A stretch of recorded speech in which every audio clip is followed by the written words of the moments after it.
do you have any particular grade to join the service? Do you have a particular grade to join the service?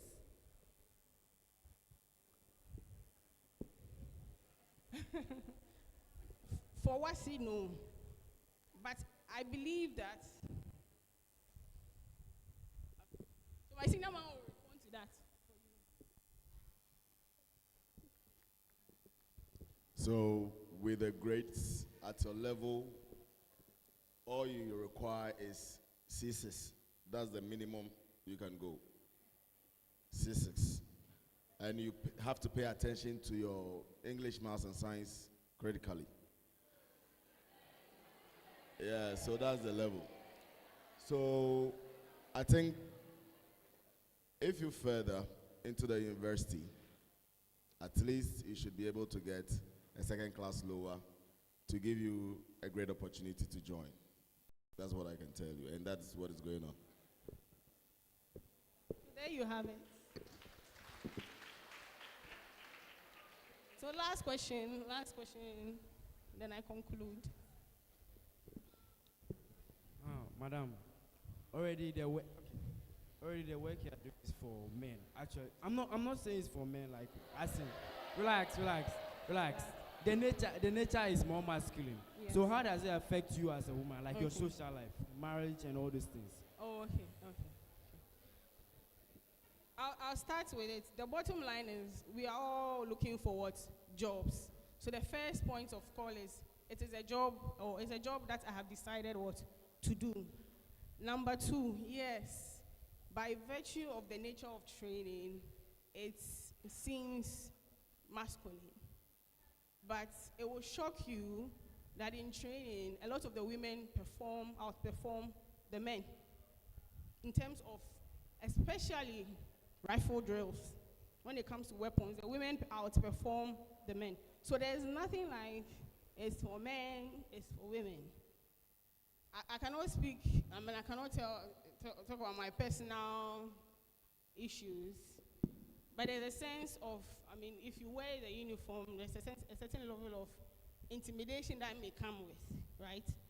But I believe that, how do I dispel that? You don't build your entire identity on the fact that you're an officer. I have a personality outside of being an officer. I am a person outside of wearing the rank. Before I joined the service, I was a civilian. So it means that I will continue to have what civilian friends, though now I'll have more officer friends than civilians. So one of the things that I do is that I don't make my entire personality about the fact that I'm an officer.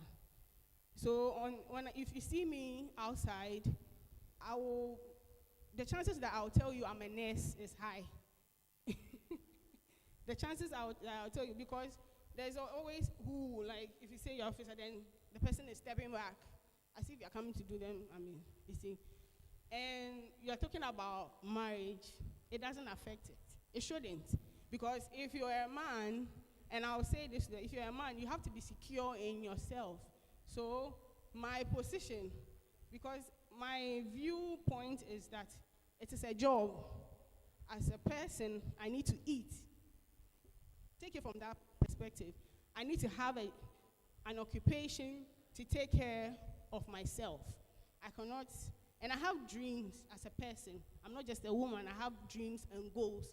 So if you are able to separate those things, you will see that I'm just an individual like you.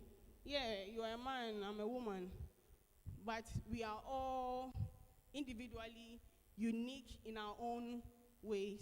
So it doesn't have to affect, because there are officers who marry themselves, there are officers who marry civilians. Like I said, it is important for you as a man at this level to be secure in yourself, that a woman's job, a woman's career has nothing to do with you. You understand? It has nothing to do with whether it will emasculate you or make you feel less of a man. It should rather push you to work together. Okay? Good. So it has its own pros and cons. That is intimidation. That is the only issue that I can talk about. But like I said, I don't make being in the service my entire personality. So I would like to end here with a little advice. Whatever training you are going through at the moment, you go through tougher, times as you climb higher. But fix your gaze at the goal, not the process. The process is always hard. When we go for training, we go for 6 months, 7 months training. It is not easy. Physical training, 2 hours, 3 hours physical training, weapon drills, tactical training. It is not easy. But your goal at the end of the day is that you want to pass your exam. You want to pass out from the service. You want to be whatever it is that you want to be. Fix your eye on that. The journey is just part of it. If you are able to manage your journey, don't look at the destination. Yes, I'm telling you to look at the goal, because you have the tendency to give up. And for we women, it's kind of a gray area that what should I pursue? Should I pursue a career? Should I pursue having children? Should I pursue marriage? But you can have it all. Just that do one thing at a time. At this moment, you don't need marriage. What you need is to pass your exam. So focus on that one. When you finish, the rest will come. And I can tell you, for somebody who, we've all been in secondary school before. I went to a girls' school. When you're in school, when you're in secondary school, it looks like, what will I be? Like, there's a certain level of anxiety that, will I achieve my goals? And as somebody who has crossed a little, I can tell you that you will. Just give time. Pursue what you want to do. Keep doing it. And lastly, for your generation, you are very open to social media. I would like to tell you that the internet never forgets. Whatever you post on the internet, even if you delete it, somebody has downloaded it. And for you, the girls, you are going to be chastised more than the man. So be very, very mindful of your social media use. Be very, very mindful. The internet never forgets. You get somewhere and they'll pull your archives from 2020 and they'll show it to you that, is this what you posted when you were at Sunrise? And it will shock you. You think that, now I've gone. No, they will not forget. And you'll be judged based on that. So that is my advice for you. The internet never forgets. So be mindful of your social media use. Thank you.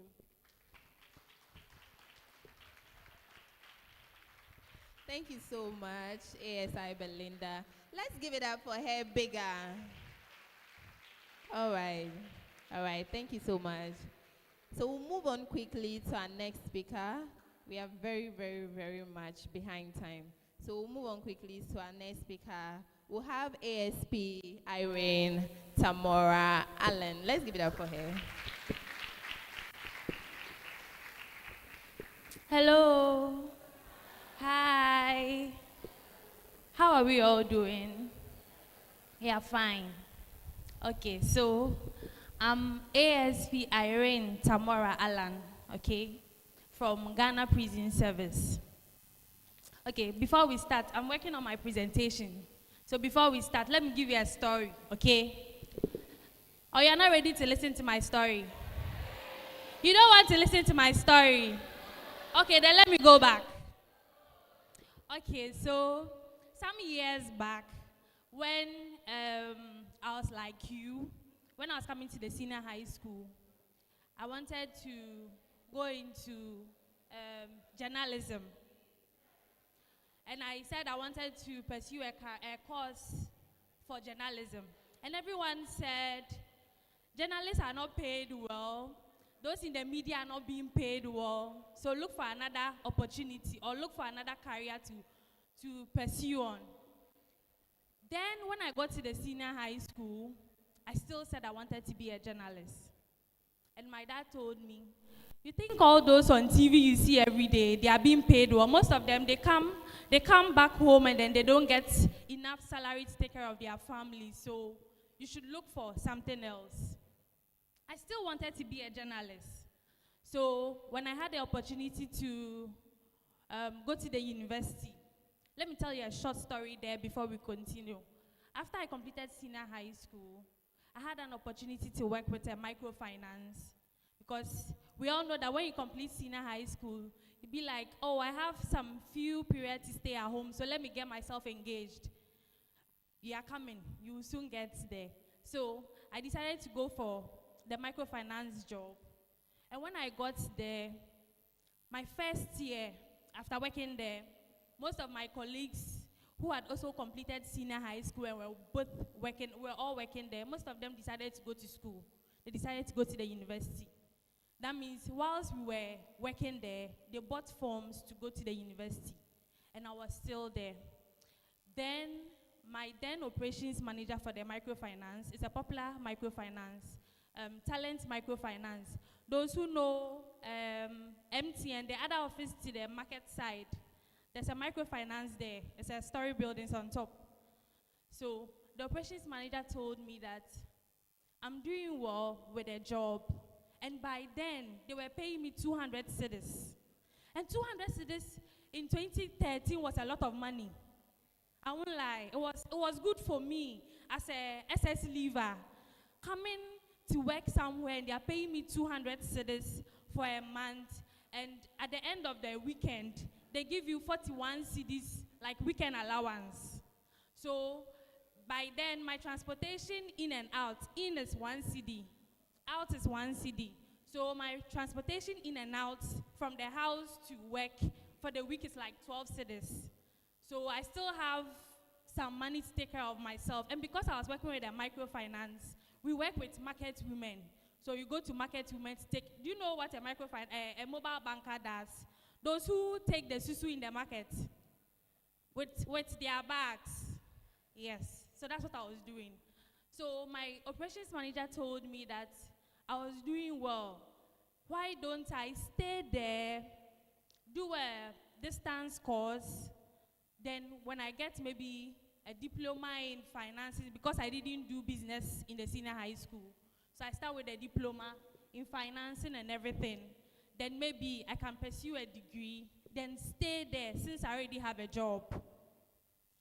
Mind you, everyone is scared of pursuing or having a degree or having a certificate and not getting a job. That's what we are all scared of. So given the option of having a job, going to school, and then being there, and at that time, senior high school, 200 cedis, it was enough for me. I could take care of a lot of things. But after that year, when most of those I went there with went to the university, I went to the market to take money one day. And then I saw some of my colleagues from junior high school, because I didn't go to senior high school I went to senior high school in Kumasi, but I stay in Tamale. So when I went to the market with my susu bag and everything, roaming to take the money, then I saw some of my junior high school members I had completed junior high school with, and to some extent, my grades were better than them in junior high school because we didn't go to the same senior high school. So you can wonder, you are meeting your mate, and she's all dressed up because she went to the university. So like, she's like, slay mama, you know how when you go to university, then you are looking all dusty with your bag and everything, and you meet them in the market and like, you want to quickly pass somewhere because you don't want her to see you in that state. And that was when I decided to go back to school. I told my operations manager that it wasn't like I didn't have the grace to go to the university. I just felt comfortable because I was making money. And I decided to go back to school. And I still wanted to be a journalist.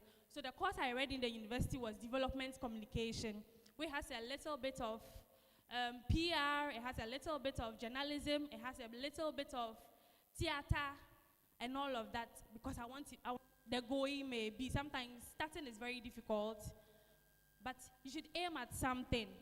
You should have something you want to achieve at the end of the day.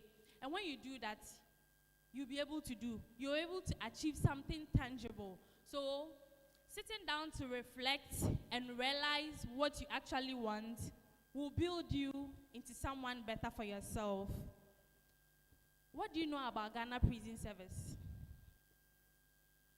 You don't know anything. You've not heard about us before. Hey, is it true? You don't know us? Hey. No one knows Ghana Prison Service. No. You haven't heard of Ghana Prison Service before. Oh.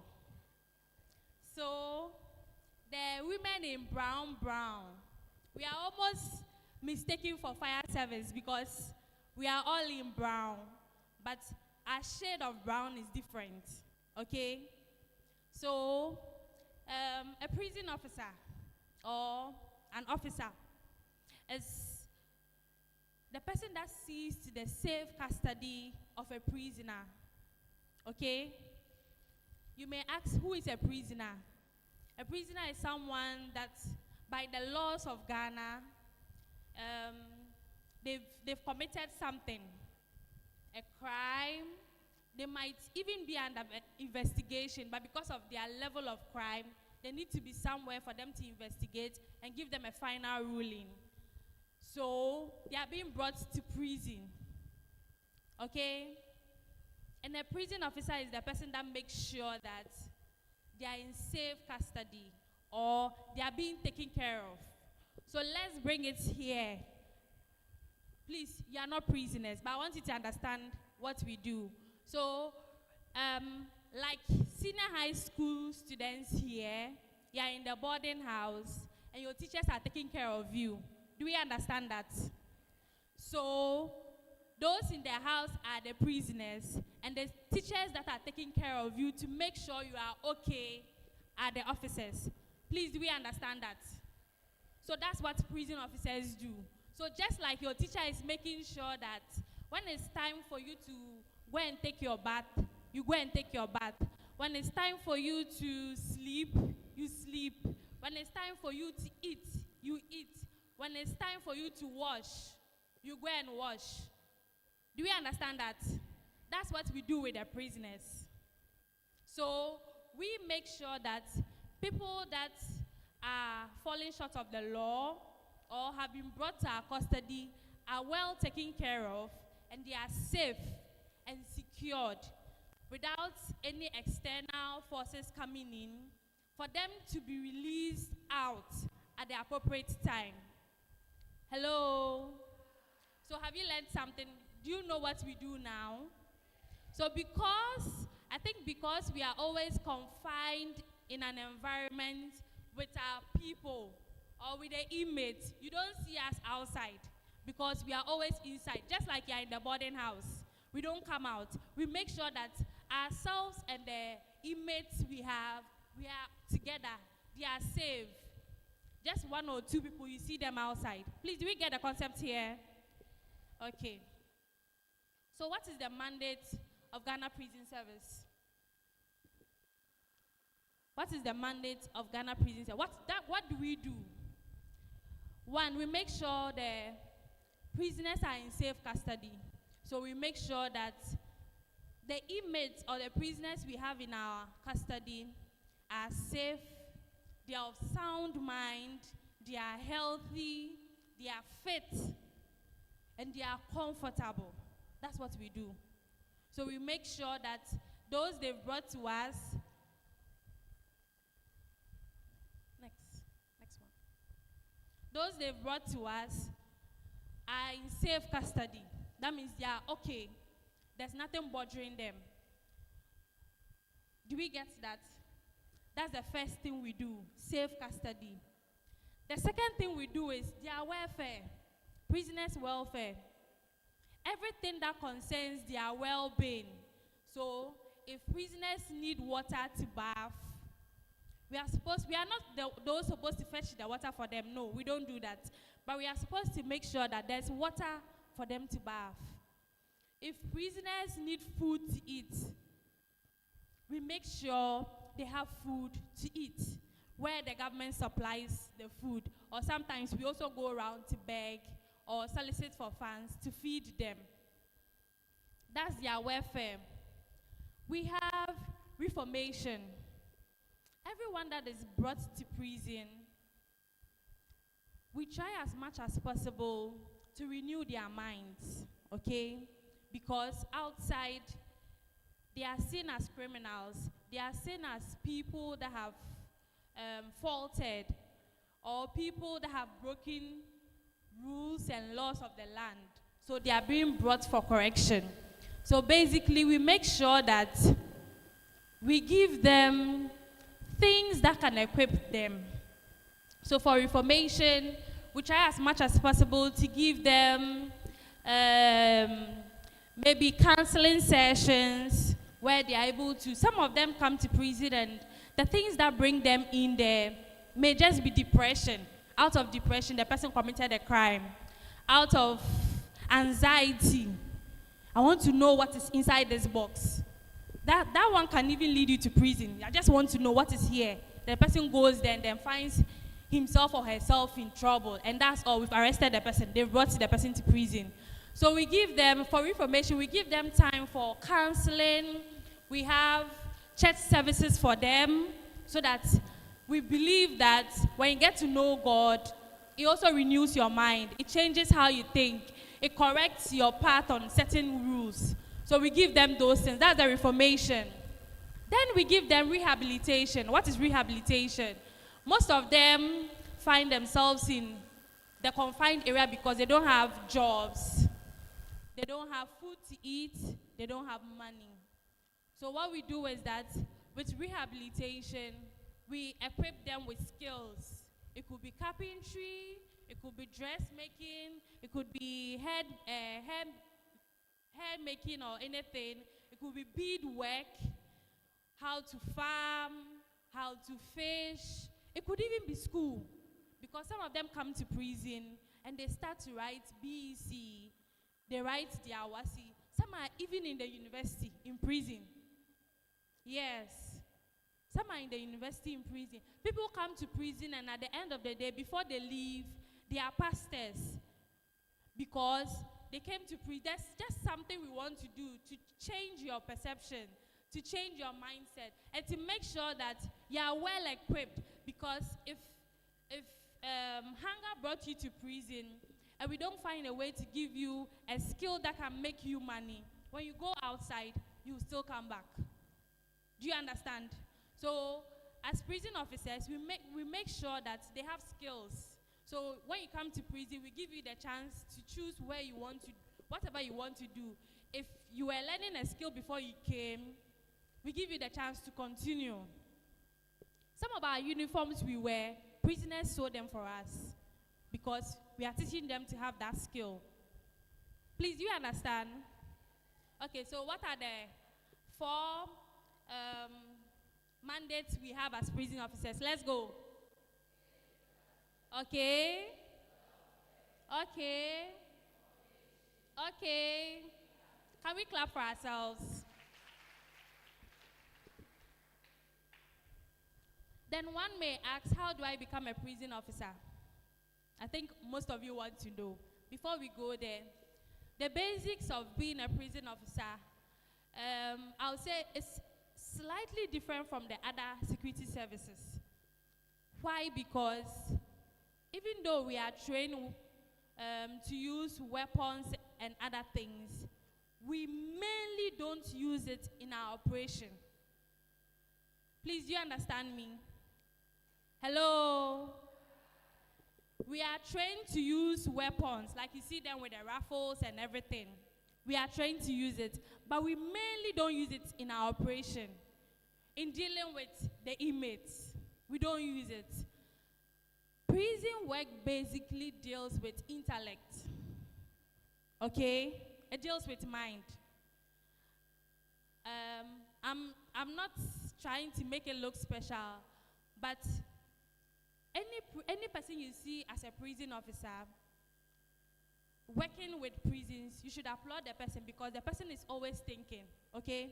If a prisoner comes to tell you, Madam, I want to go to the washroom, just that, Madam, I want to go to the washroom, you should think about 5 reasons why the prisoner wants to go to the washroom before you allow him or her to go. Hello? So your mind has to be very, very active because prisoners are smart, very smart people. Don't think that the person didn't go to class 1, so the person is not smart.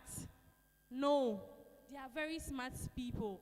So our work mainly doesn't deal with weapons and vigorous activities. No, our work deals with the mind. So you are working with a prisoner, and you see that all of a sudden, the prisoner decides not to move here, and the person is moving here. Please, immediately you have to start wondering why he's not moving there. I think an ordinary person will say, oh, maybe he just wants to calm down, right? But with us, no. The reason why he's moving here is it could be either he has planned with someone to put something there, you don't know. He has planned with someone to pick something, or he's trying to escape. So with prison work, as I'm trying to explain that it doesn't deal with energy, okay? It doesn't come with energy, muscles. You always have to be thinking. So if I'm working with a prisoner, we are on this part, then I realize that he's moving this way a little. The first thing I have to ask him why he's moving there and bring him back. Because the next thing you might realize, he's gone. Yes. Hello. So basically that is prison work. Prison work is intellect, critical thinking, analyzing, okay? You always have to analyze. If someone tells you yes right now, within that split of seconds, you have to wonder why he's saying yes. And you have to be very vigilant, okay?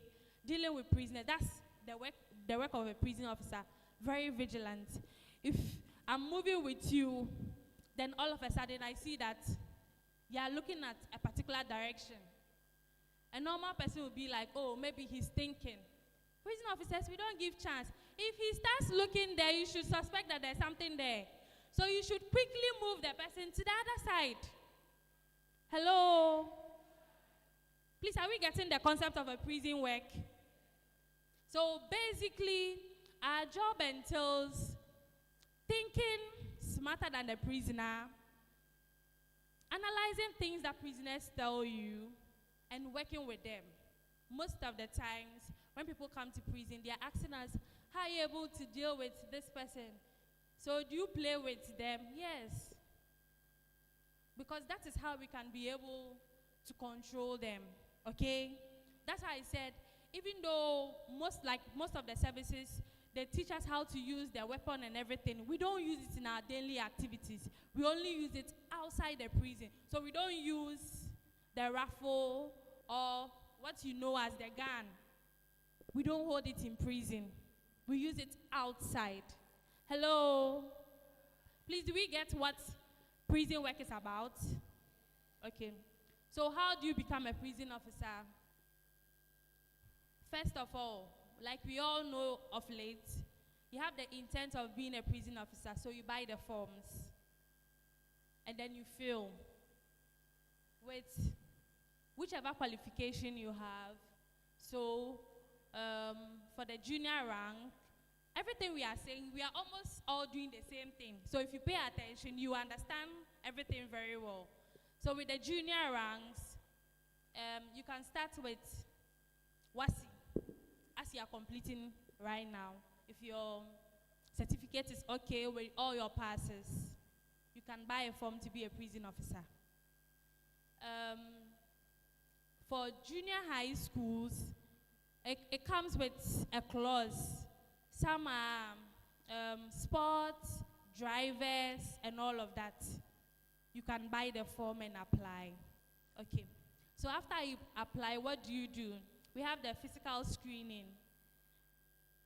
I don't know if we heard of those that passed out or they were hurt when they were going to look for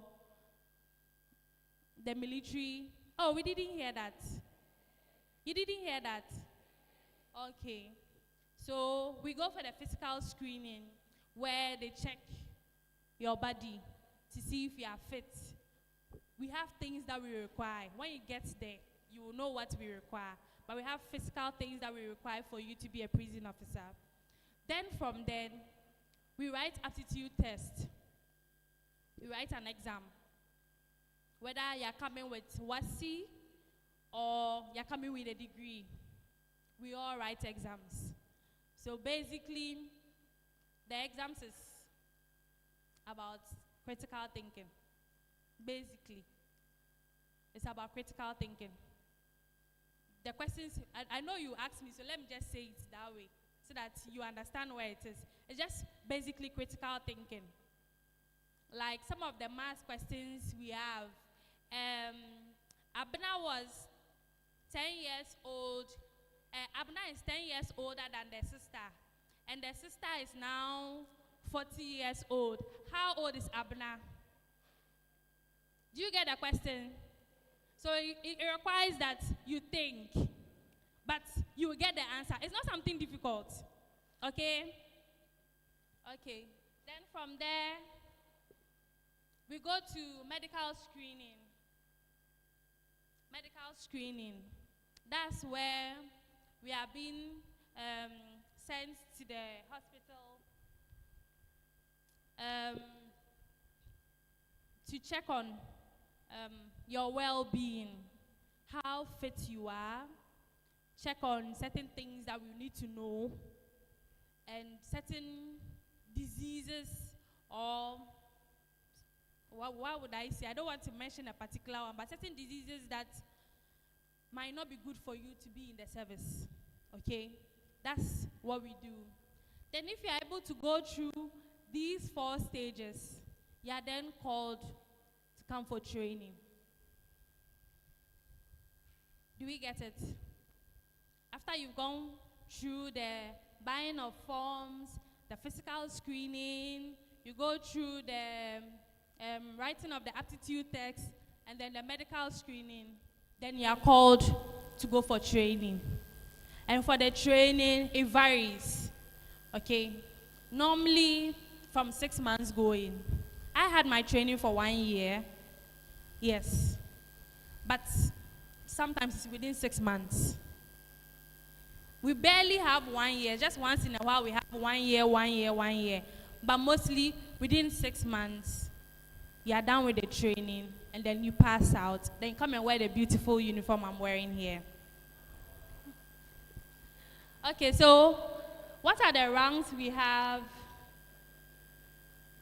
in the service? So from, just like my sister said, from immigration, so like this, we start from the senior officers, we start from here, the 2 stars, okay? That is Assistant Superintendent of Prisons. That's where you start from. Then you move to Deputy Superintendent of Prisons. That's DSP. Then you move to Superintendent of Prisons. Then you move to Chief Superintendent. So you could see that it's almost the same as the one she was showing you. Or are you not seeing like we're having almost the same names? Or you didn't pay attention to that? You did? Okay. So we move on. Our director is called the Director General of Prisons. Okay? And I think we've all seen her, right? Hey, those of you on TikTok, you haven't seen our director. She's just a woman like us. And she started from scratch, not even with this one. No. She started from the recruit, and now she's a director. So please, whatever you want to do, you can do it, and you can be there if you want to be there.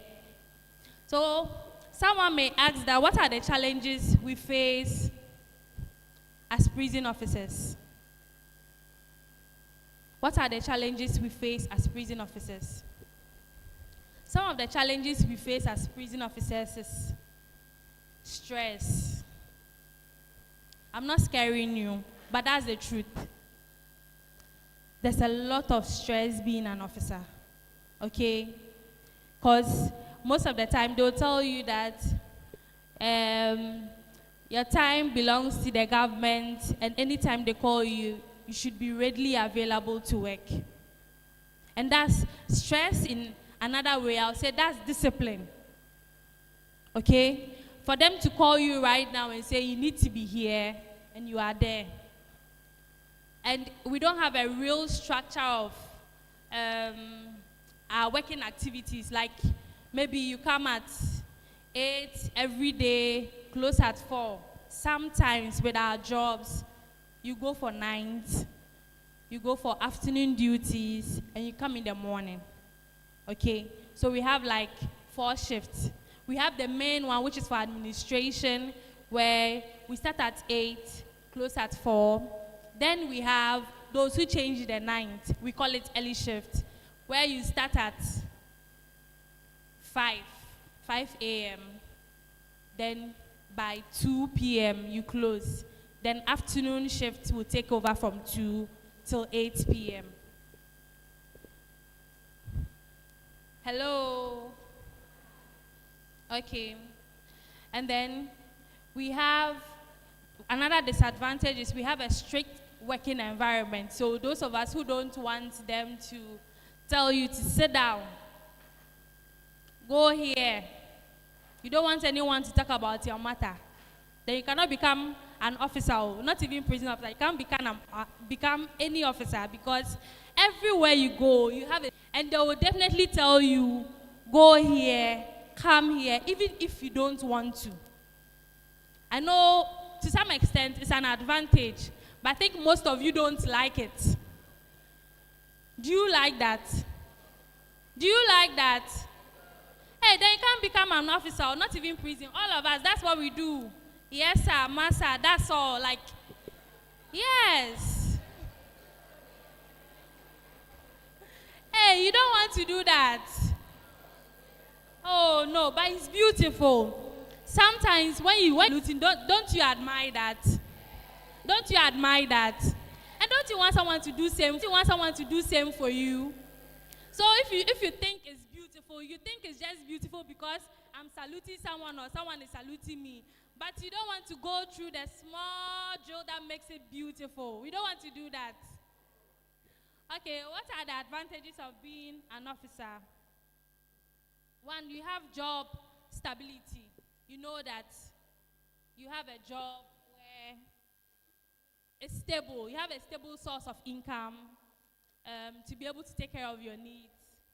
Secondly, you have an opportunity to make a difference. Like we talk of prisoners, you have an opportunity to talk to someone, to change his mindset, to advise someone to change their way of doing things, to impact in people's lives. Because as you interact with prisoners, at the end of the day, there's a lot of things that they learn from you, which they may take to their houses, and they will live with it. So you get the opportunity to impact into lives of people. Also, most of you, when you see a lady in the uniform, you admire it so much. So it gives us some level of respect, not just with the ladies, but even with the guys. When you wear the uniform, everyone feels like you are well organized, you are brave. Everyone sees you to be a strong person, and it's an advantage of being an officer. Lastly, you're able to work with other people, because our structure of work, you can't do the work alone. Unlike maybe a teacher will sit in her house, draft her lecture notes and everything, come, whatever she wants to teach, she teaches and she's going. No, our work doesn't go like that. I have to work with her, she has to work with me. I can't just come and do what I want. No, I don't do that. We don't do that here. You definitely have to work with someone hand in hand, okay? So this is where I'll end. If you have any questions or any you want to ask, you do it quickly, then we'll go. Any questions? Okay.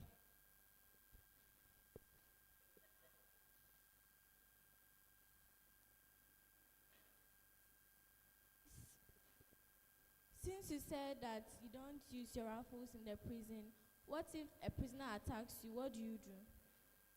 Okay. So let me tell you why we don't use the rifles in the prison.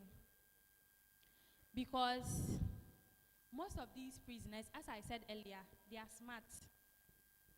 Most of them have handled weapons before coming to prison, okay? We are humans, okay? At the point where I'm trying to be on guard, anything may happen.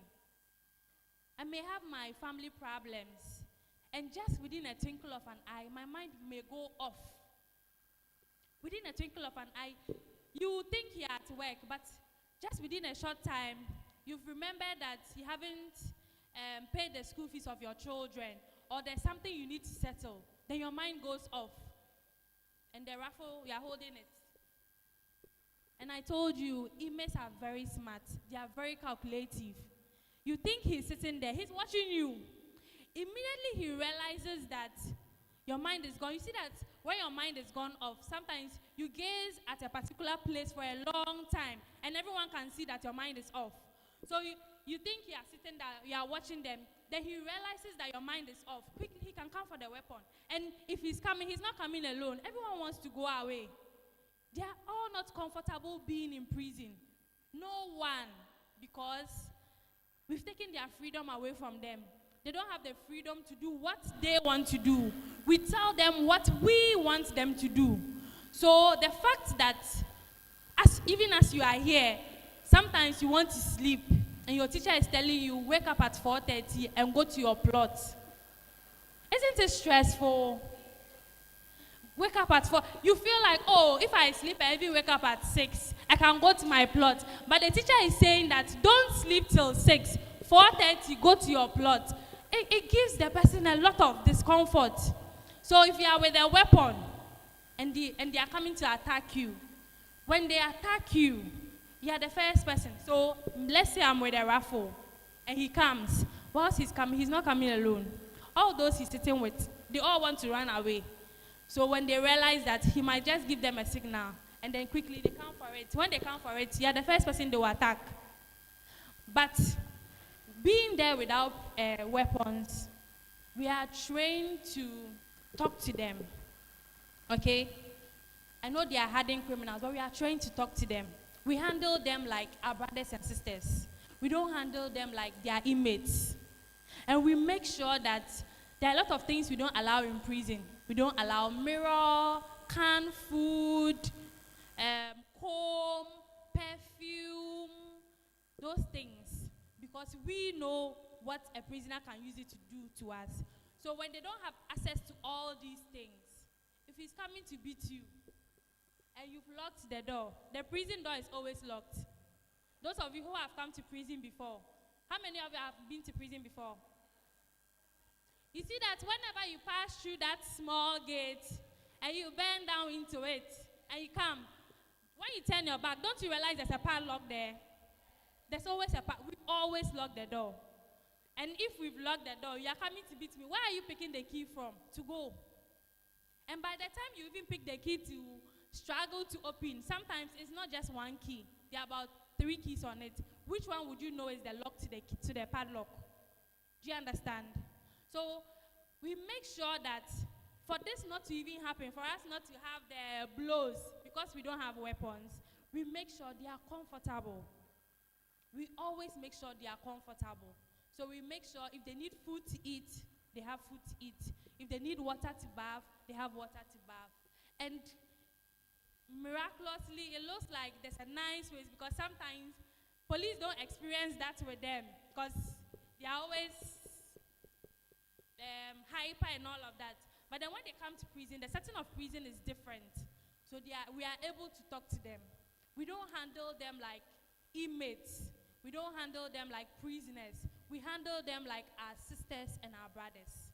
So that's how we are able to manage all of that in prison. Please, are you okay? Please, any other question? Yeah. Are you asking a question? Okay. Any other question? Can we go? Okay. Thank you so much.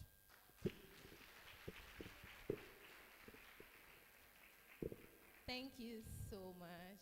I think you already answered all of our questions during the presentation, so we are good. All right. Our next speaker is from Customs. But before we have her, I want to take a little break and receive a performance from the SONRISE choreography group. Are they ready?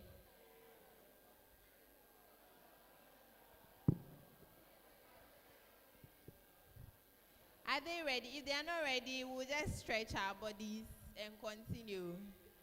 Should we continue? You are tired. Okay, so do you want to walk around the room? All right, our speakers are tired too, so we want to hurry up and go. We're about an hour behind.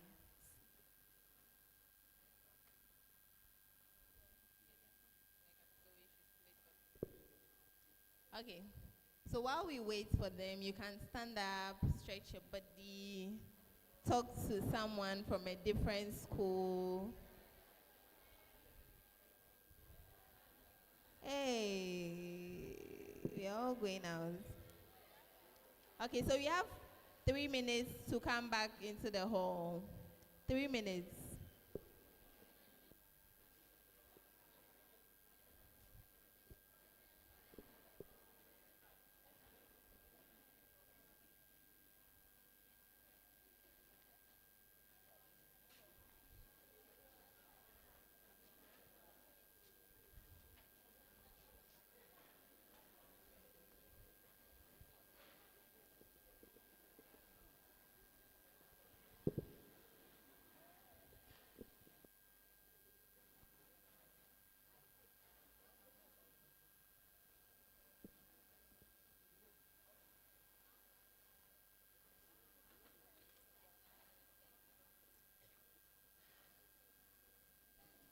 My mic.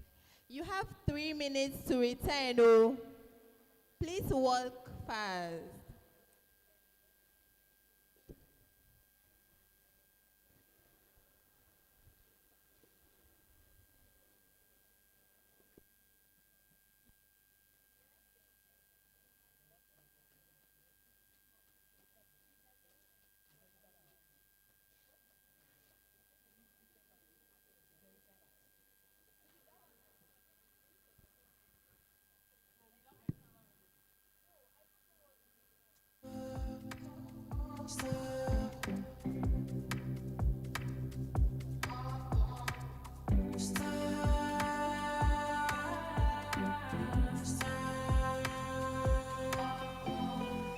November to November, me I don't mind no calendar.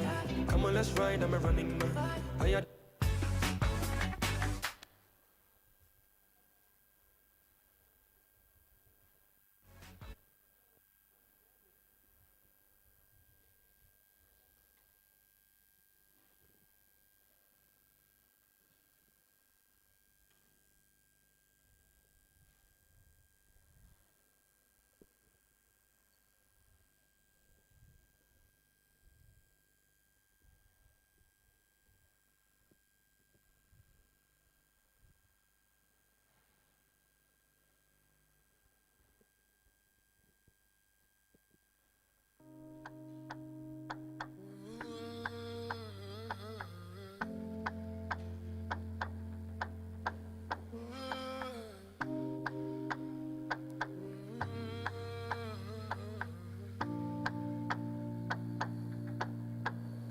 Where the dust rises, the kings are made. No throne, no roof, just a shadows shed. Brick by brick, we build from pain. Under the street lights, we carve our name.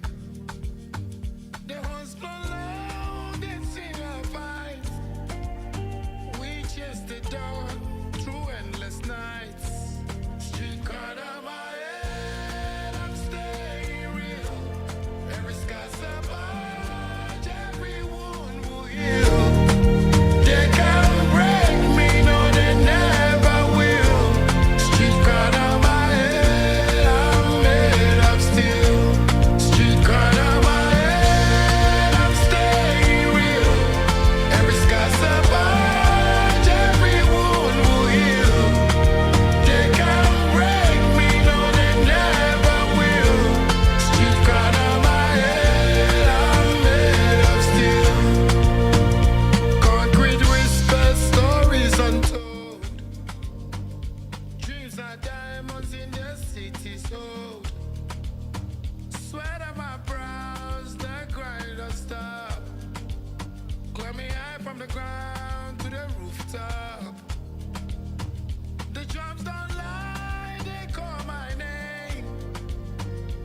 Firm no L's, taking dubs, come like Jonathan Shalley. You look good natural, fuck with that makeup, baby, close that palette. Slide round here, I'm well in her ear, baby, let me work my magic. Yo, the same little boys that's claiming they're rich, they walking the shop, no cause, no damage. I they don't hit me, say I don't miss. Come like calling my shots on target, when no contact, cause I've been working. Her and her friends keep saying I'm heartless.